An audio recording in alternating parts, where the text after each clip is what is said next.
E a palavra do Senhor diz assim, 1 Pedro, capítulo 4, de 12 a 19. Amados, não estranheis o fogo ardente que surge no meio de vós, destinado a provar-vos, como se alguma coisa extraordinária vos estivesse acontecendo. Pelo contrário, alegrai-vos na medida em que sois coparticipantes dos sofrimentos de Cristo, para que também na revelação de sua glória vos alegreis exultando. Se pelo nome de Cristo sois injuriados, bem-aventurados sois, porque sobre vós repousa o Espírito da glória e de Deus. Não sofra, porém, nenhum de vós como assassino, ou ladrão, ou malfeitor, ou como quem se intromete em negócios de outrem. Mas, se sofrer como cristão, não se envergonhe disso. Antes, glorifique a Deus com esse nome. Porque a ocasião de começar o juízo pela casa de Deus é chegada. Ora, se primeiro vem por nós, qual será o fim daqueles que não obedecem o evangelho de Deus? E se é com dificuldade que o justo é salvo, onde vai comparecer o ímpio? Sim, o pecador. Por isso também, os que sofrem segundo a vontade de Deus, encomendem a sua alma ao fiel Criador na prática do bem. Oremos. Ó Deus gracioso, esse dia tão especial que o Senhor nos deu, de comunhão contigo, com a tua igreja, o Senhor já nos deu tantos presentes, Pai, em especial da tua palavra, revelação do Senhor e da tua verdade a nós.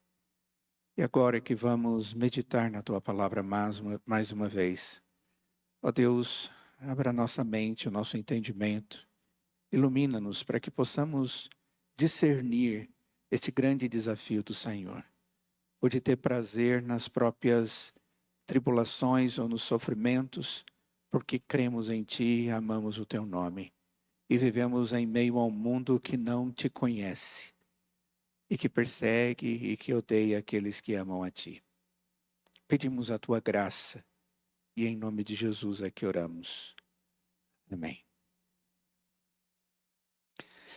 Queridos, na sequência desse texto, pois começamos a estudá-lo no verso de número 12, na última semana, onde nós vimos as palavras que Pedro trazia à igreja perseguida e que sofria por causa do evangelho.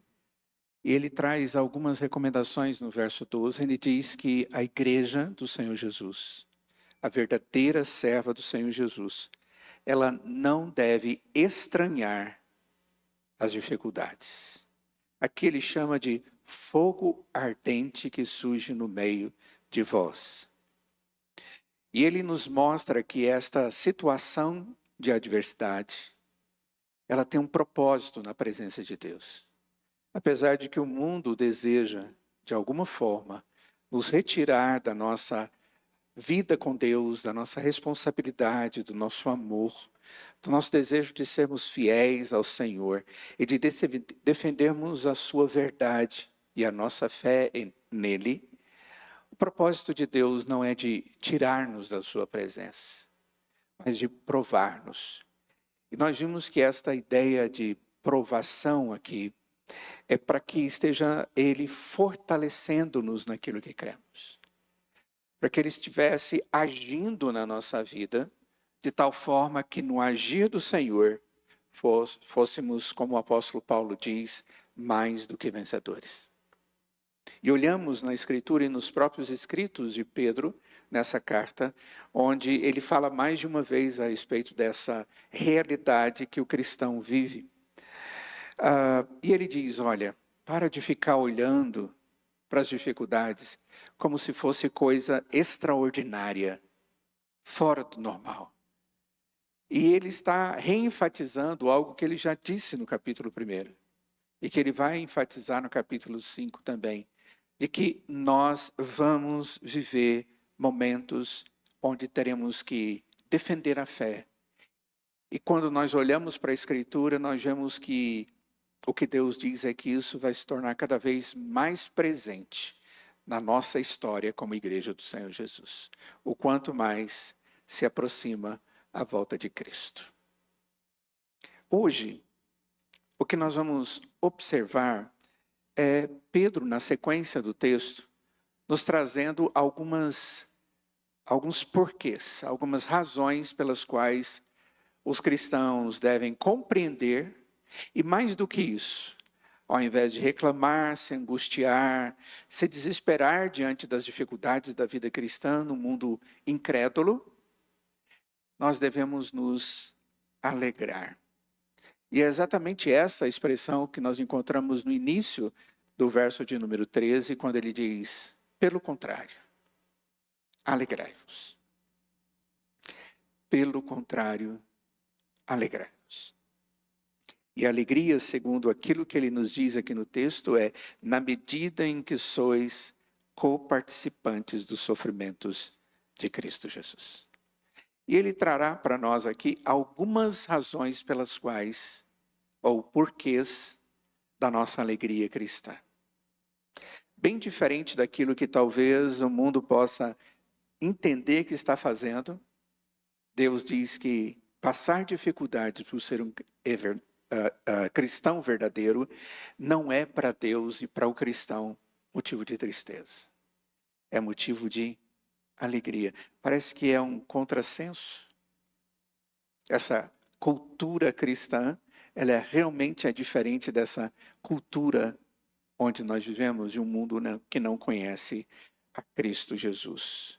Observem bem que a primeira coisa que ele nos mostra aqui no verso de número 13, é que nós devemos nos alegrar em sermos coparticipantes dos sofrimentos de Cristo. Em outras palavras, o que Pedro está querendo nos dizer, a nós, igreja do Senhor Jesus, que deve defender a fé, o evangelho, a salvação em Cristo Jesus como única e verdadeira salvação, é que nós, na medida em que vivemos estas realidades, nós estamos evidenciando a nossa vida com Deus. Nós estamos evidenciando a nossa comunhão com o Senhor. Nós estamos evidenciando a graça de Deus sobre a nossa vida de tal forma que isso produz até mesmo a dificuldade que vivemos daqueles que não compartilham da mesma fé e esperança em Cristo Jesus e na sua palavra. É como se alguém estivesse dizendo assim, continue tendo alegria, porque se você tem sofrimento como um crente, como servo de Deus, isso aqui é claro de que você tem Cristo Jesus na sua vida. Teologicamente falando, nós poderíamos usar até mesmo um termo chamado união mística. É a nossa união com Cristo. O apóstolo Paulo, quando fala a respeito desse assunto, em Romanos capítulo 6, ele diz que com Cristo nós morremos para os pecados. E com Cristo também nós ressuscitamos para a vida, para a retidão. E ele vai nos mostrando exatamente essa sequência.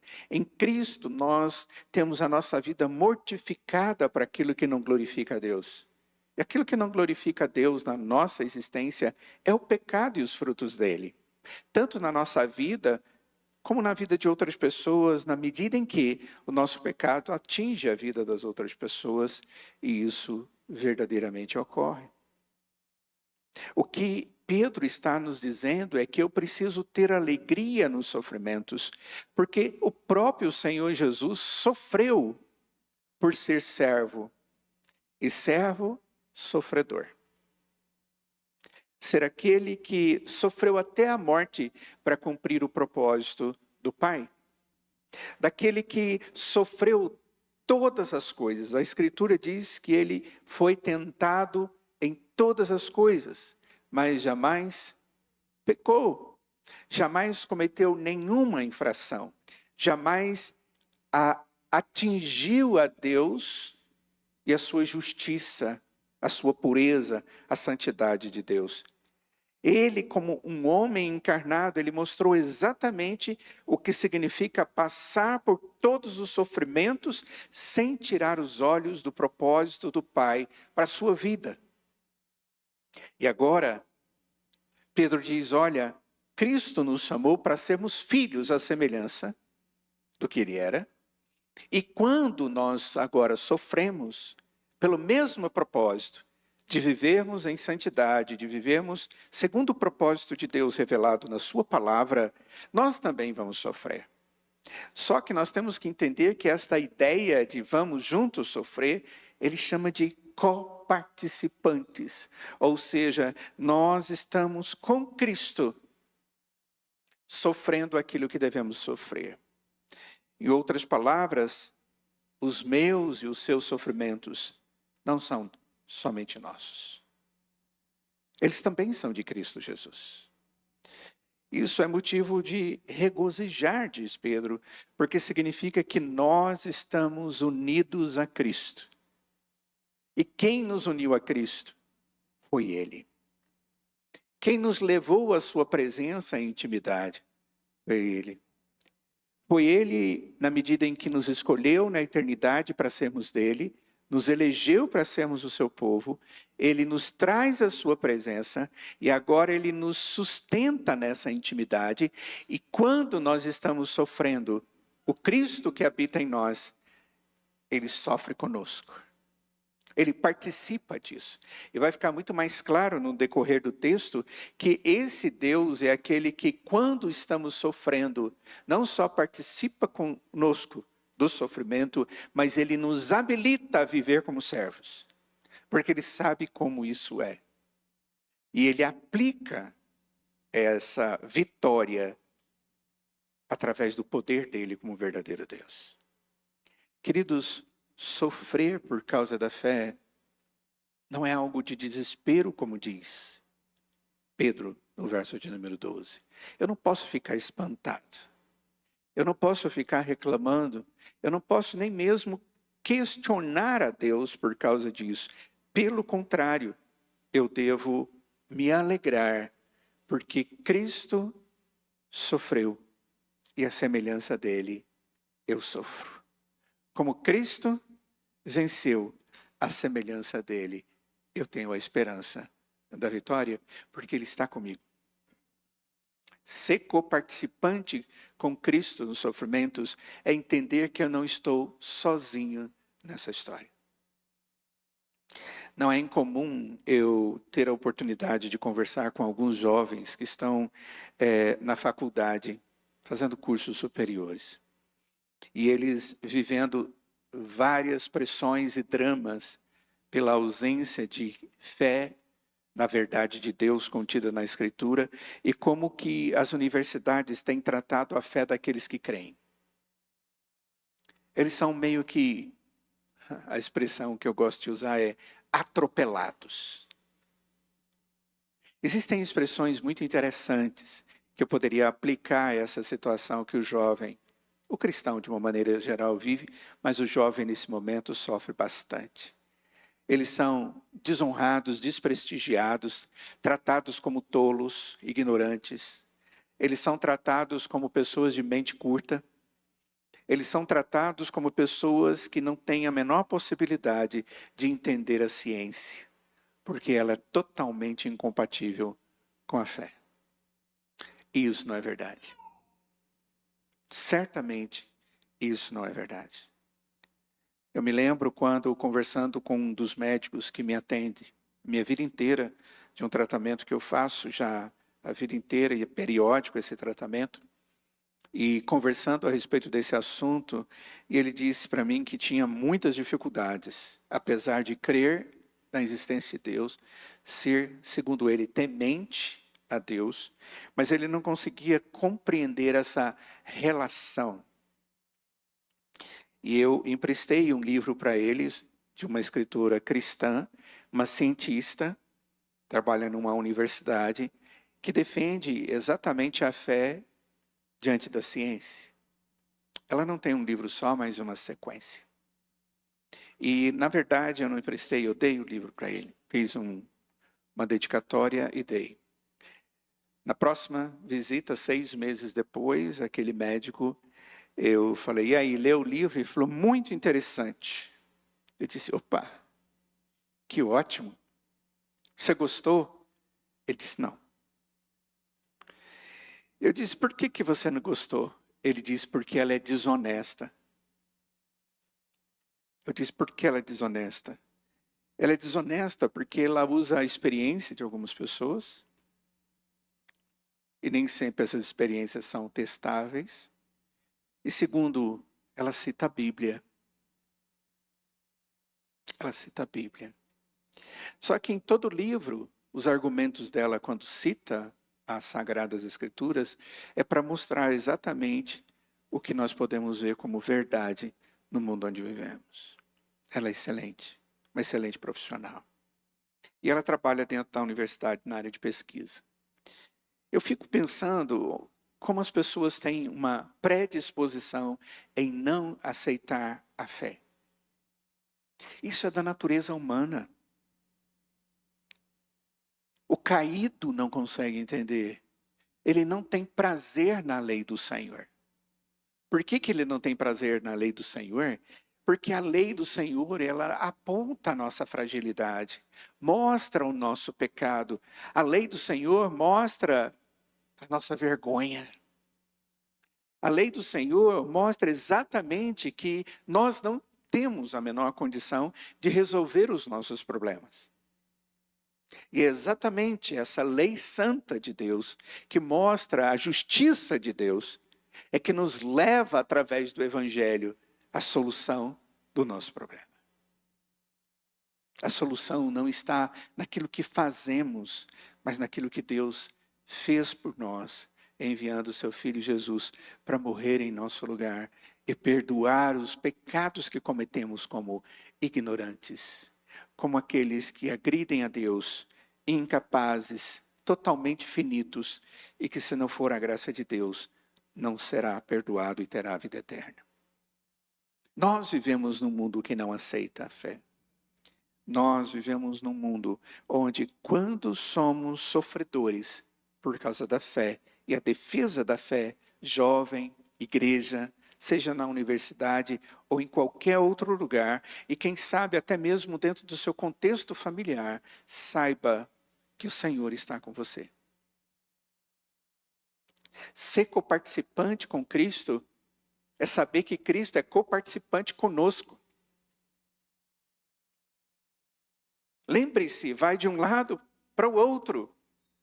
Nós morremos com Cristo para os pecados, e se ressuscitou Ele, nós ressuscitamos também com Cristo para a vida.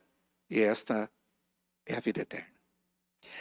Nós não somos lutadores solitários. Nós somos uma extensão do sofrimento de Cristo Jesus. Sendo assim, nós precisamos continuar felizes, porque os nossos sofrimentos como cristãos não são meramente nossos, mas de Jesus, e dão evidência da presença de Cristo Jesus na nossa vida. Eu não tenho tristeza por isso, mas alegria. Esse é o primeiro motivo que Pedro traz aqui, da alegria do cristão diante do sofrimento por sermos cristãos. Lembrem-se, nós não estamos falando do sofrimento que todos sofremos, ou passamos, ou vivenciamos na vida, como uma enfermidade, a dificuldade financeira, o relacional, o interpessoal. Não é sobre isso. Esse texto está falando do sofrermos por causa da fé em Cristo Jesus. Que era exatamente o contexto que aquelas pessoas que recebiam a carta de Pedro passavam.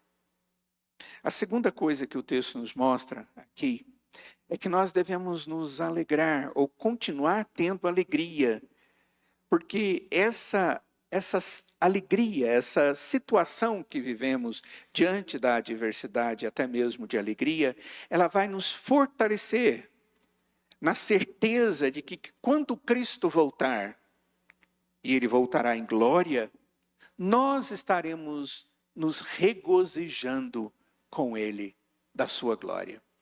Ele fará com que a sua glória seja a nossa glória. A sua alegria e satisfação por ter vencido seja a nossa alegria também. O texto no verso 13 ainda diz: para que também na revelação de sua glória vos alegreis exultando. Eu confesso que eu não sei quanto a você, mas posso falar quanto a mim.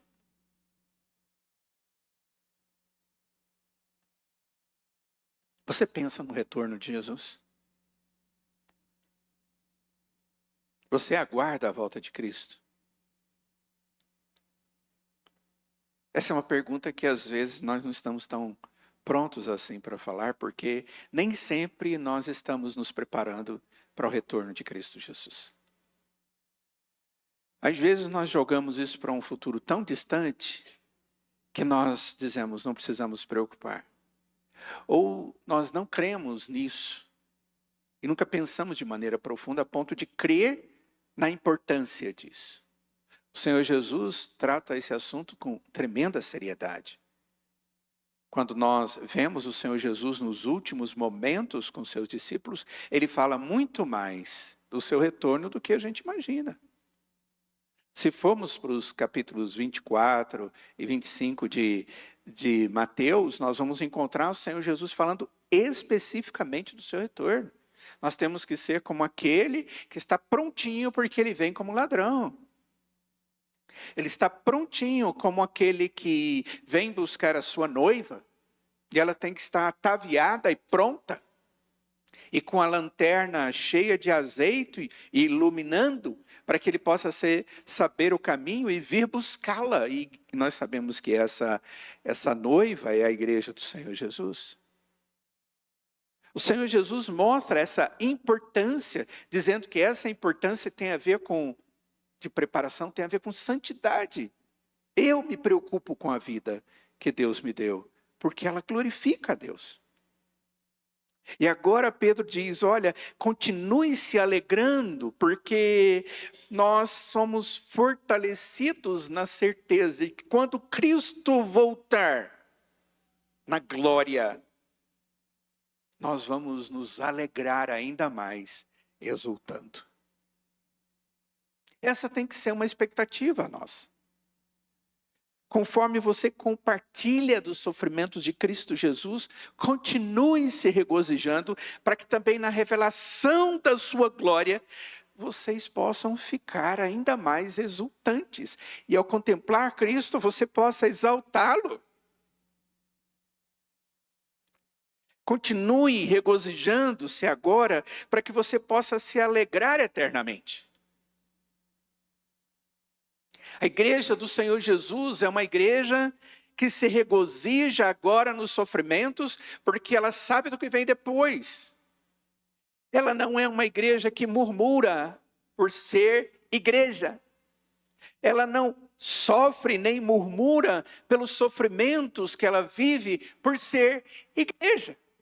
Ela se alegra agora na certeza de uma alegria ainda muito maior na eternidade, eternamente glorificando ao Senhor, eternamente se alegrando na alegria que vem do eterno Deus, aquela que nós não sabemos como medir, porque não haverá medida.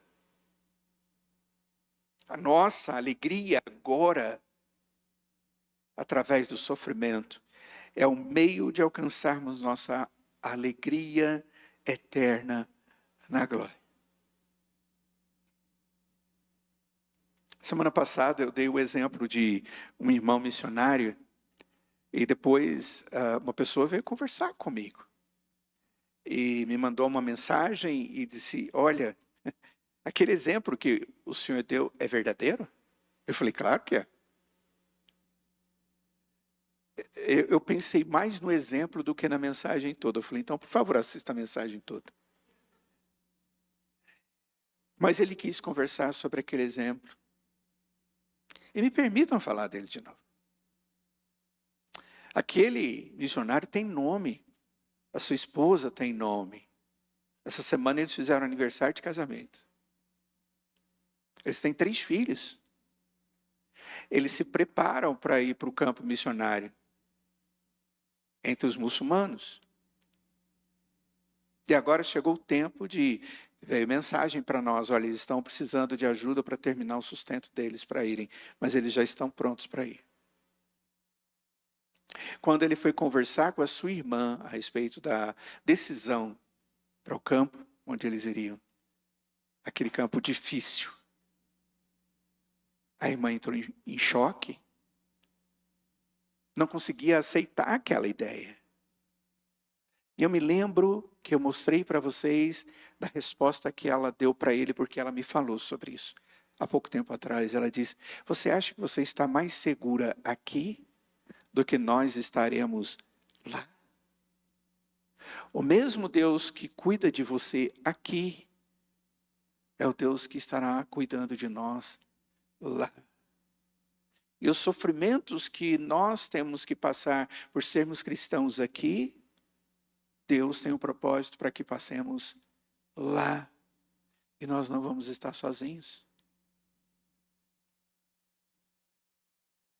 Eles estão alegres porque estão indo para o campo.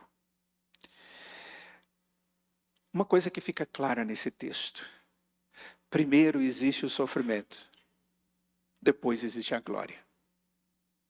Essa é uma ideia que o texto traz e que nem sempre a gente gosta de, ou não consegue visualizar. Olha só, no capítulo 1, no verso de número 11, Pedro diz assim, investigando atentamente qual a ocasião ou quais as circunstâncias oportunas indicadas pelo Espírito de Cristo que neles estava, ao dar de antemão testemunho sobre os sofrimentos referentes a Cristo e sobre as glórias que os seguiriam, se referindo aos crentes. Primeiro o sofrimento, depois a glória. O apóstolo Paulo fala a mesma coisa.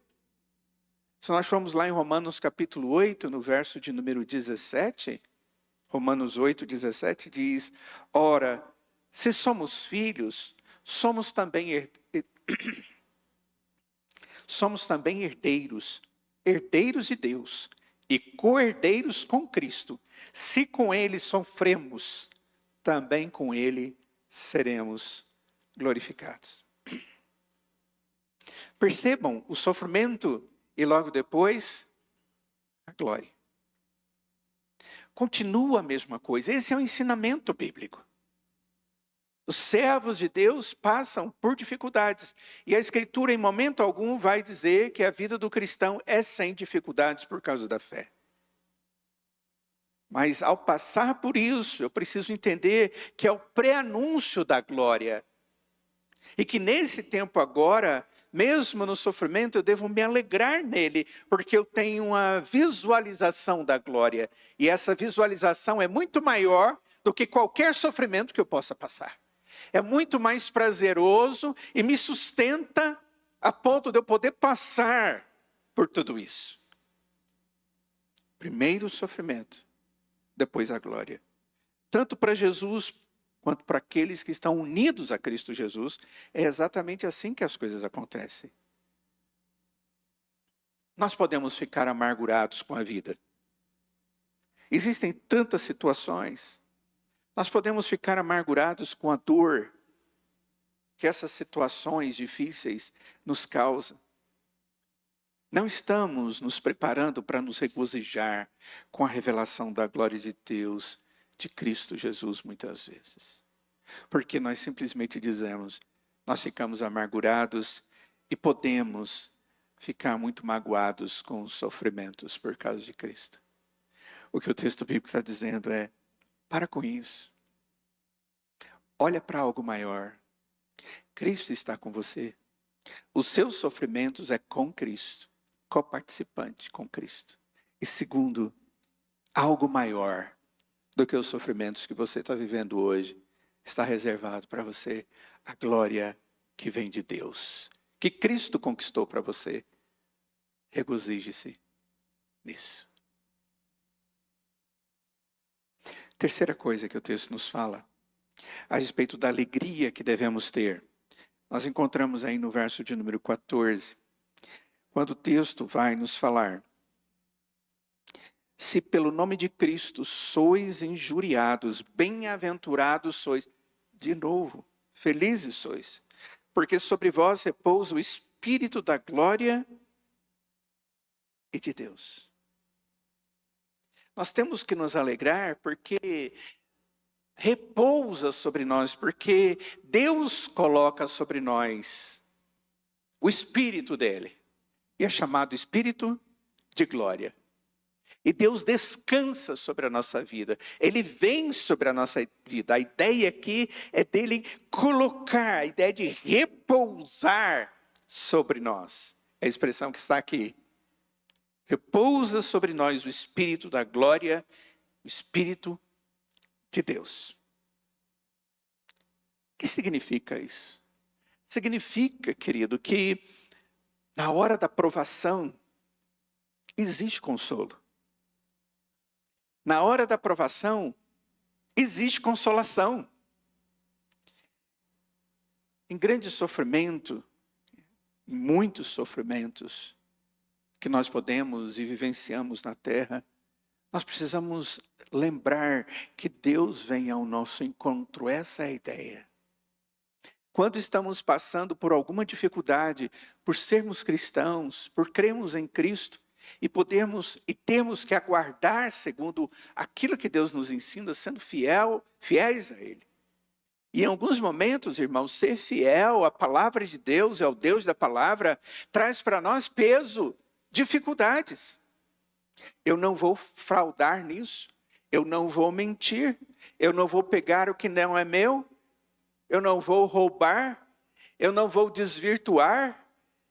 Eu vou fazer exatamente o que é a verdade que o Senhor me ensina. Para fazermos e vivermos assim, muitas vezes, custa-nos caro. E muitas vezes isso significa sofrimento, mais trabalho.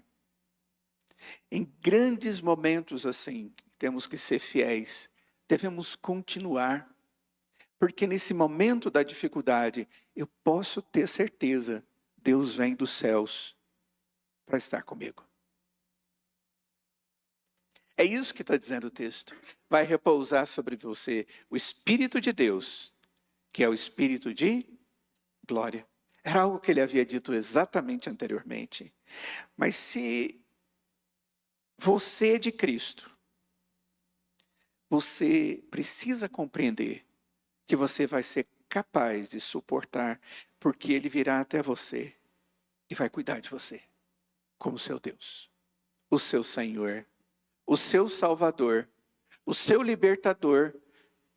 Ele será sempre o Deus que vai lhe dar vitórias. Porque as vitórias diante dos sofrimentos por causa da fé vêm do Senhor e não da nossa força. Para que creiamos nisso, irmãos, nós precisamos crer na suficiência do Espírito de Deus, do Espírito de glória, para vir e agir favoravelmente e eficazmente a nosso favor. Se você em algum momento duvida de Deus, você não vai ter essa alegria. Porque todas as vezes você vai se afligir tentando ser o próprio Deus que cuida dos momentos da sua aflição. Paulo diz, descansa, acalma a alma, porque o Espírito de Deus vem sobre você e estará com você. E esse Espírito é o Espírito de glória. O que eu tenho que fazer? Tenho que ser verdadeiro e ter uma vida cristã verdadeira? Eu tenho que buscar uma vida de santidade? Eu preciso ser um cristão que dá testemunho, apesar das ameaças? Eu não preciso ficar me afastando da dificuldade porque sou um cristão. Eu continuo dando o meu testemunho. Agora se lembre, em meio a essas circunstâncias, seja no início delas, seja no meio delas, seja mais no final dessas circunstâncias, você vai experimentar a vinda do Espírito de Deus sobre a sua vida e te ajudando no seu sofrimento e te conduzindo em vitória. É isso que Pedro está dizendo. E essa palavra, ela é de motivação, mais do que o positivismo que você vê por aí, porque vem das promessas de Deus. E é mais poderoso porque não vem do ato de você dizer, eu posso, eu quero, eu vou, eu dou conta, eu tenho poder.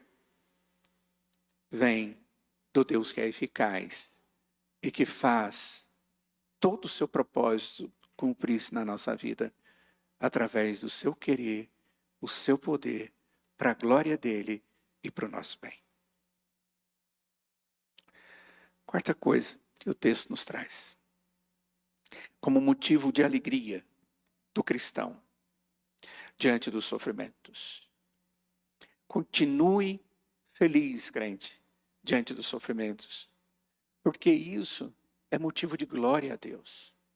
Deus se vê glorificado em situações como essa.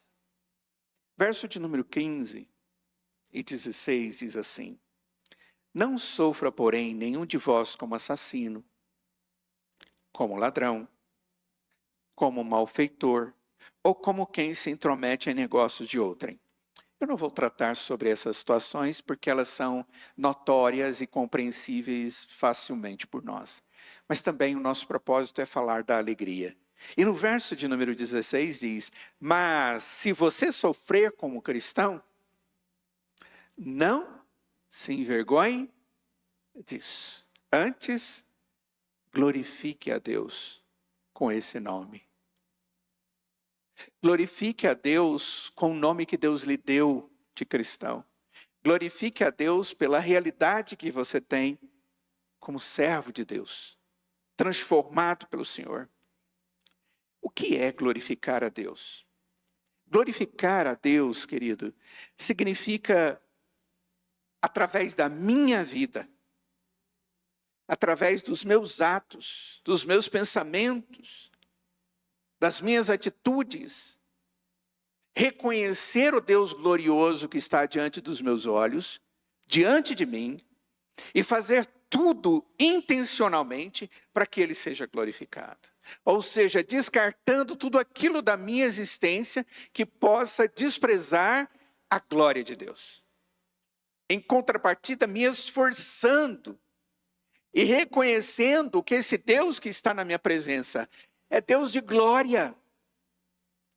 Ele é precioso. Ele é eficaz na minha vida. Ele é meu Salvador. Ele é minha esperança eterna. Ele é o Deus que eu tenho prazer eterno. E diante disso, eu o glorifico. Apesar do sofrimento. Porque o sofrimento não pode tirar de mim a certeza de quem Deus é. Porque Deus sempre será maior do que qualquer circunstância. Inclusive aquelas que eu sofro por causa do meu amor para com Ele. Aquele que Ele me ensinou. A melhor maneira de nós glorificarmos a Deus é me satisfazer aqui no meu coração. Me alegrar no meu coração por tudo aquilo que Deus é e por tudo aquilo que Deus tem feito em mim, e saber que essa obra continua sendo feita a meu favor, e em momento algum Ele vai me deixar de lado, Ele vai colocar o seu Espírito sobre mim, e agora eu o glorifico. Observem que existe sequência no texto. Nós fomos salvos para glorificarmos a Deus. Mas nós fomos salvos para viver num mundo hostil ao povo de Deus. Quando nós continuamente nos regozijamos em Deus, em meio ao sofrimento, isso demonstra para Deus nosso louvor a Ele. E demonstra a Ele que Ele é a fonte da nossa alegria.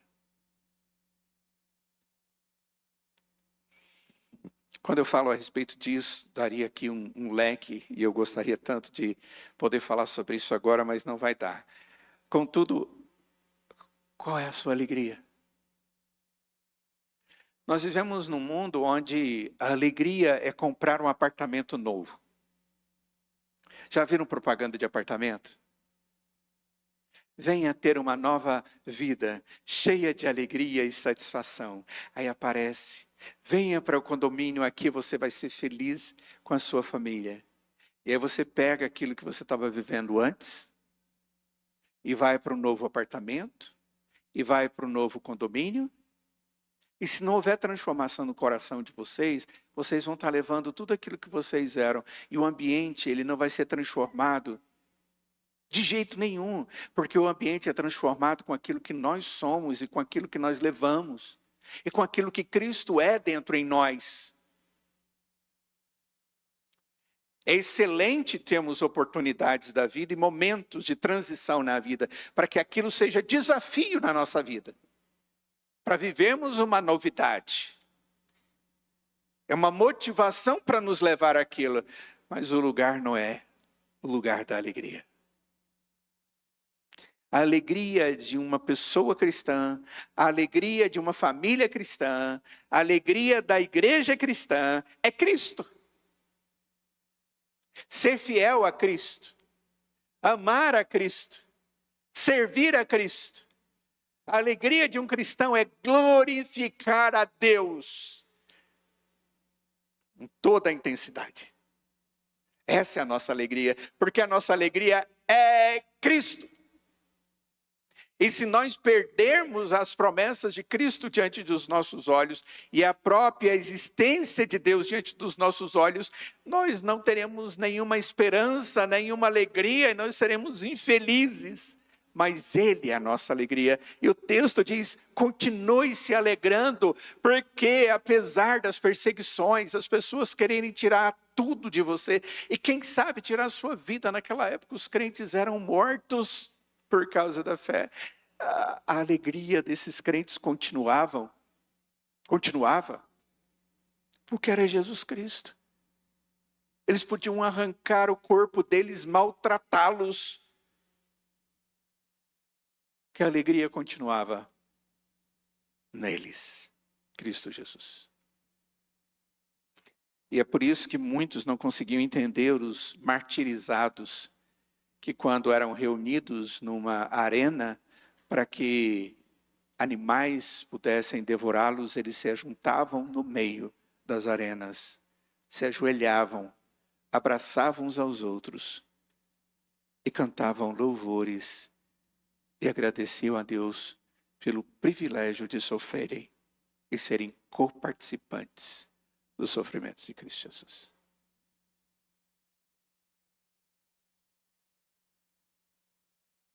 Terminando, para concluir. No verso de número 19, o texto nos fala de uma última alegria aqui no texto. Diz, por isso, também os que sofrem segundo a vontade de Deus, encomendem a sua alma ao fiel Criador na prática do bem.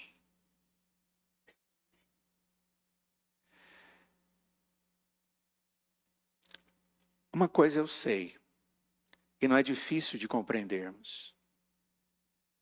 O cristão, em algum momento, sofre por ser cristão. Os ambientes, eles são diversos. Pode ser dentro de casa, pode ser fora de casa, pode ser no trabalho, pode ser na faculdade, pode ser viajando, pode ser em qualquer lugar. Pode ser num país que se diz cristão ou num país que não se diz cristão. Pode ser num campo missionário onde pregar o evangelho tem que ser de forma escondida. Pode ser em tantas situações. A situação e o grau de sofrimento, as formas de aflição de cada um de nós, elas sempre serão diferentes. Pedro não está falando aqui de igualdade de aflição e de sofrimento. Ele está falando que, seja lá qual for o sofrimento que o cristão tem, dentro de um contexto ou de outro, nós temos que saber que, com Cristo, todos nós morremos. E na vida, que vivemos aqui, todos nós morreremos. Tudo isso é passageiro. E vai chegar um tempo onde vai ser o de ser colocado na presença de Deus e Deus olhar para nós, para nos julgar. Diante do grande trono branco. Você pensa nisso? Talvez o que Pedro estivesse nos mostrando aqui é de nós ponderarmos um pouco a respeito da nossa realidade. Ele diz, olha, se você pondera diante das realidades, nós vamos entender que todo sofrimento é segundo a vontade de Deus. Também os que sofrem segundo a vontade de Deus. E ele diz, entreguem, preparem a sua vida, dediquem a sua alma, a sua essência ao fiel Criador. E como é que nós fazemos isso? Diz o texto, na prática do bem. Nós vamos, diante do trono de Deus, certamente tremer. Diante da sua glória, do seu esplendor, da sua santidade, da sua justiça. Mas ao mesmo tempo nós vamos tremer não de medo simplesmente, mas de satisfação. Contudo, aquele momento não tem jeito de mudar mais. Aquele é o momento de declaração daquilo que foi a sua vida. Ou você creu em Jesus, ou você não creu em Jesus. Ou você viveu como um servo de Deus, ou você não viveu como um servo de Deus. E agora é tempo de Deus bater o martelo e dizer salvo, não salvo. E de Deus olhar para a sua vida e questionar um bocado de coisa. A grande pergunta que eu digo e faço a você é, aquele momento para você vai ser de alegria? Aquele momento é um momento em que você espera já regozijando, porque você tem entregue a Deus a sua alma na prática do bem. Como servo de Deus, como crente. Porque na verdade, quando Deus nos chama para ser dele antes da fundação do mundo, Ele nos chama para sermos para a sua glória. Ele é fiel. E essa glória reservada, ela vai ser nos dada como vimos agora. E agora é hora de nós mostrarmos onde está o nosso tesouro. Onde está? No céu ou na terra? Porque diante dos verdadeiros sofrimentos por causa do Evangelho de Cristo, do Deus do Evangelho, se nós agimos corretamente, nós estamos mostrando exatamente onde está o nosso coração. Onde está a sua alegria? Em meio às adversidades. Nós poderíamos dizer, pastor, que mensagem que tem um tom negativo? Eu não vejo assim. Talvez eu pudesse fazer aquela mensagem em outros textos que fala a respeito da bênção de ser um cristão. Deus nos protegeu, os anjos dele acampados ao nosso redor. Eu tenho certeza disso. O texto nos fala, olha, o Espírito de Deus vem e vai cuidar da gente. Outro texto diz que os anjos vão estar ao nosso redor. A Bíblia fala do cristão alcançando vitórias. A Bíblia fala da graça de Deus vindo sobre a família daquele que crê no Senhor Jesus. Isso tem a ver com uma doutrina maravilhosa que nós encontramos de capa a capa na Bíblia, que é a doutrina do pacto. E em momento algum, esse texto está negando isso. O que o texto está dizendo é, tudo isso é verdade. Mas é verdade também que a nossa realidade como cristãos vai nos trazer dificuldades. Vai nos trazer dificuldades. E nós não podemos perder a alegria. Porque estamos participando com Cristo e Ele está conosco. Na hora do vamos ver, da dificuldade, o Espírito de glória de Deus estará conosco. Ele vai nos habilitar a sermos perseverantes. E enquanto estivermos vivendo em perseverança, a nossa perseverança glorificará a Ele.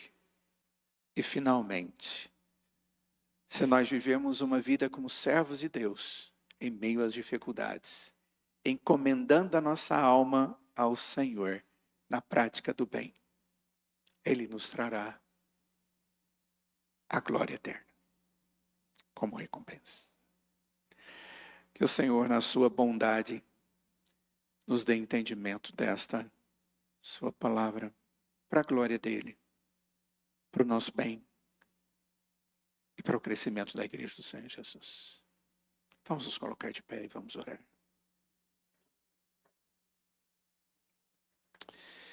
Ó Deus amado,